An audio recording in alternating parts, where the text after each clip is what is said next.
Hey, Honors Physics, this is Mr. Hausman. This is a quick lesson on how to work with forces on inclined planes.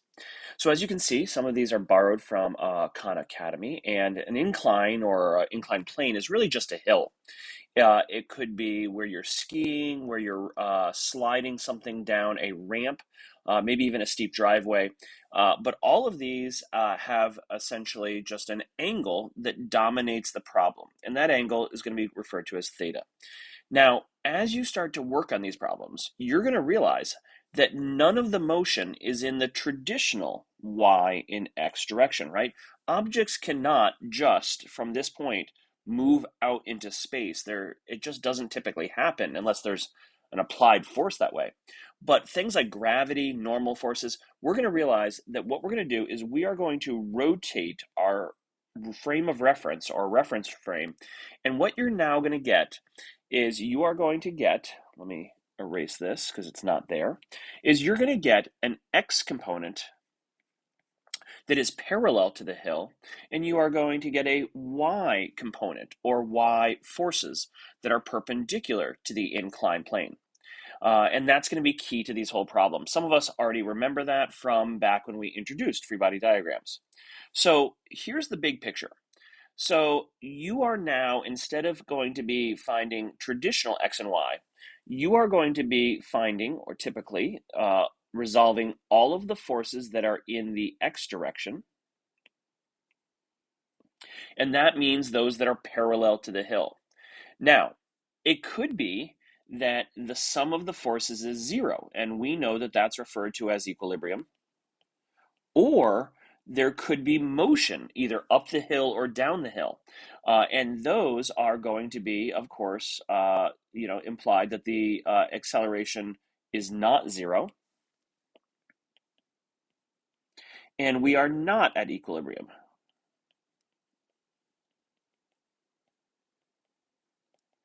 On the other hand, the y forces will, for all intents and purposes, add up to zero. Most of the motion on a hill is not in this y direction, right? All the motion is parallel to the hill. So we will use that sum of the forces in the y direction because we will need it to find things like normal forces. And we will be adding friction to these guys. So let's see what we have on the next page. So here's the key idea. So the number one thing that you're going to have to do is you're going to have to kind of remember what to do with gravity. So force of gravity is toward the center of the earth, right? Right down below us, right? So earth is here, here's the center of the earth, and all masses are attracted to the center of the earth. So we call that straight down. Then when you have an inclined plane, such as this one, angle theta, gravity doesn't actually change which direction it pulls, but rather you notice that if you think about twisting your page so that your x and y, I think I'm going to have to do something to the page to fix that. There we go. Oops, let's unlock the rotation. And now I can actually twist the page. And you're going to notice that if this is now the y-axis over here, and this is the x-axis parallel to the hill, that gravity is now no longer straight up or straight down right here. Notice it's on an angle. And we're going to discover that the angle of the hill is the same as this small angle between the force of gravity that's perpendicular to the slope and the force of gravity that's parallel to the slope. Now, the other name we call this is force gravity y, because it's in the y-axis. The x-axis being parallel to the hill is FGX. Now, learning to draw this is actually a little tricky because a lot of people, even I did this, I made my force of gravity y too long. What you find yourself doing is drawing your y component just long enough so that your x component comes in at a 90-degree angle to the y and then still meets up at the force of gravity. That's going to take some practice, believe it or not, to do it well so that you don't misrepresent it. One of the most common mistakes is to draw the y force too long and then to accidentally make the force gravity X parallel to the horizon. And that's not true. So we're going to erase that, and that's just practice that will help you improve that, okay? So I've turned the page to kind of see the X and Y. Well, what if the problem is oriented the other way? Well, what we have now is we have an x-axis this way, and we have a y-axis this way, y and x. So this would be FGX. In both cases, FGX was down the hill, and that's what it basically is saying, that gravity pulls you down the hill with one component, but FGY pulls you into the hill, right? Perpendicular to the hill. And that's why, skiing or climbing a mountain works, because gravity pulls you into the surface, but it also makes it adventurous because it pulls you down the hill. Okay, so let's go into this, and how would we find those components? So when you find yourself having to find the two components, right? So let me actually draw it in. Here's my force of gravity, straight down. But when I make my two component vectors in the y and x direction, it is very common to draw the x component, instead of way down here where people forget about it, you put it up here. And I know that some of you are used to that, but other people may say, but then the vectors are not being added. Components are the two vectors that add up to the force of gravity. But it is still very common to put the x component up here on the x-axis.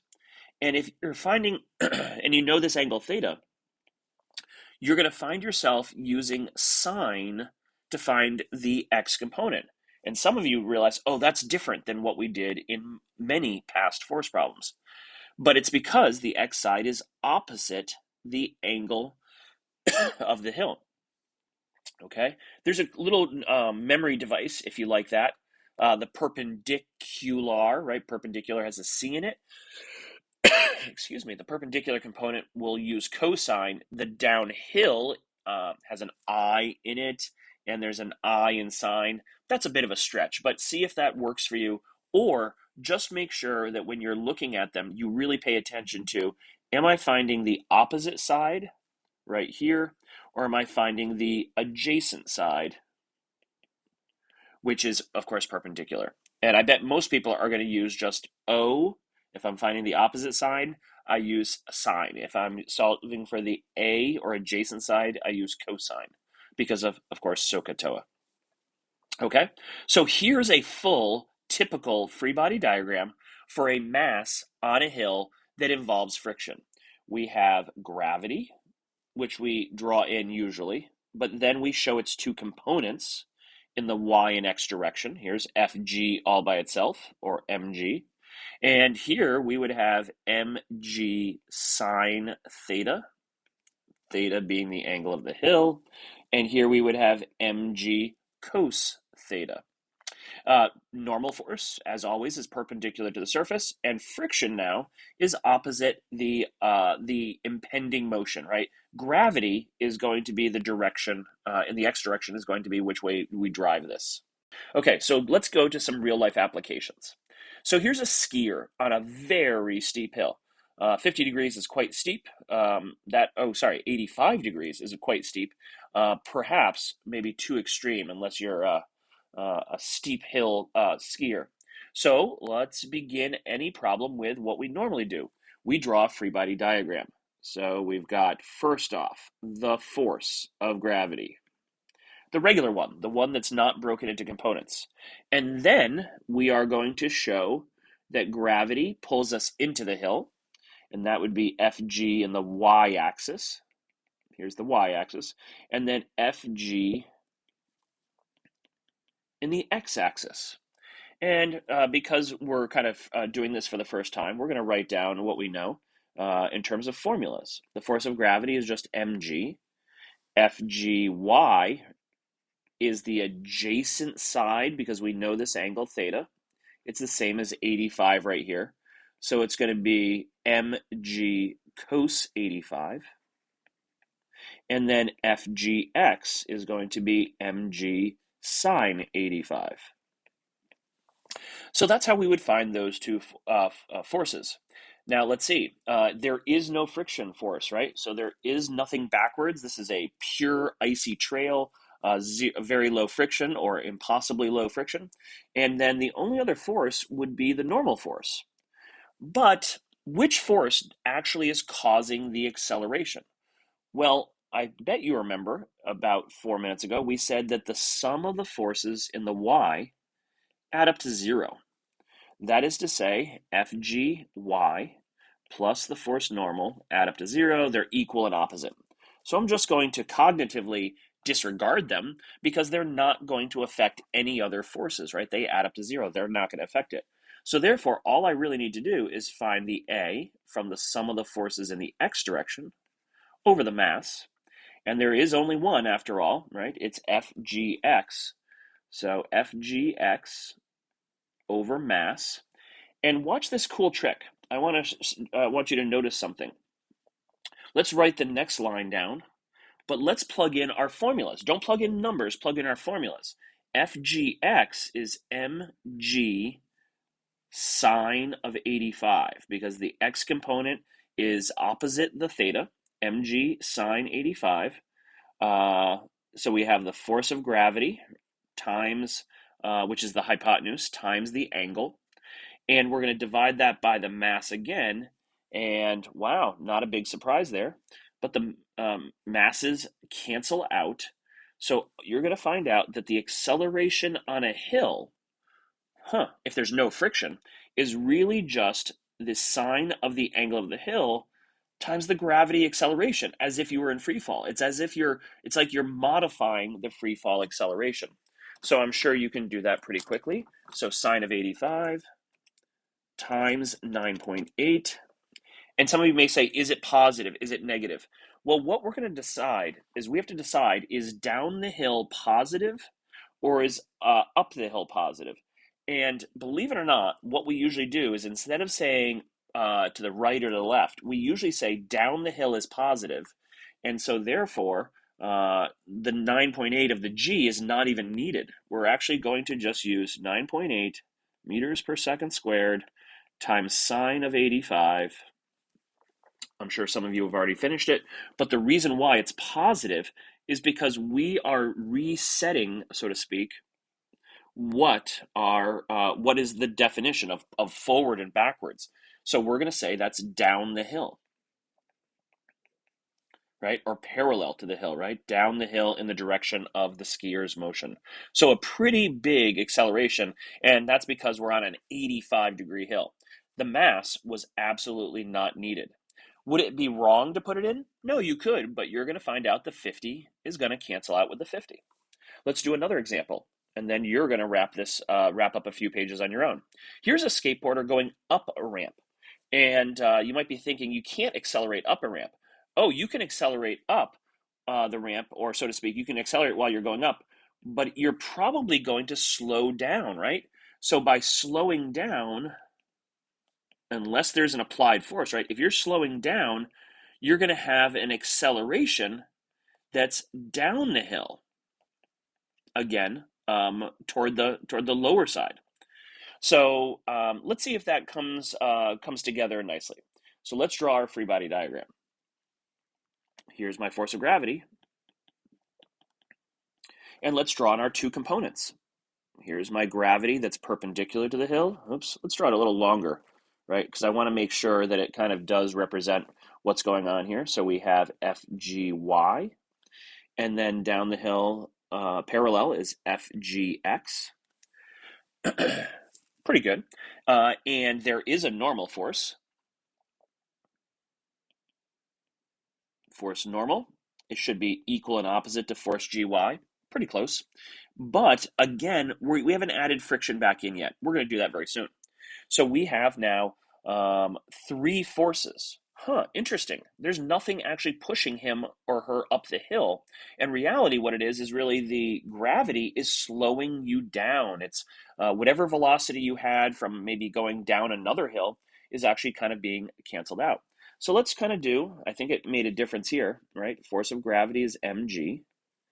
My two components, FGX, is going to be, that's opposite, so I'm going to be using sine of 30 degrees times the hypotenuse, which is mg, and FGY, which is the adjacent side relative to that angle theta, which is the same angle of that hill, and that's cosine of 30 degrees times mg.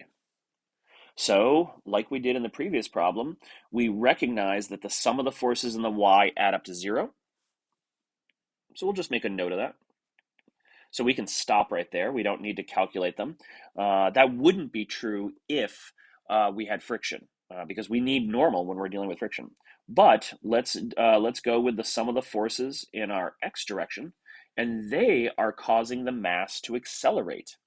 So maybe let's rearrange that because we're solving for a. It's equal to the sum of the forces in the x over mass, and we can replace that with force gravity x over mass. I'm certainly showing all of the logical substitutions, and then finally we can put in mg. Excuse me, cosine. Nope, made a mistake there. Sine 30. And you can write it either way, mg sine 30 or sine 30 mg, but we're going to divide by the mass because according to Newton's second law, we take the net force and divide by the masses cancel out, and we get 9.8 times sine of 30.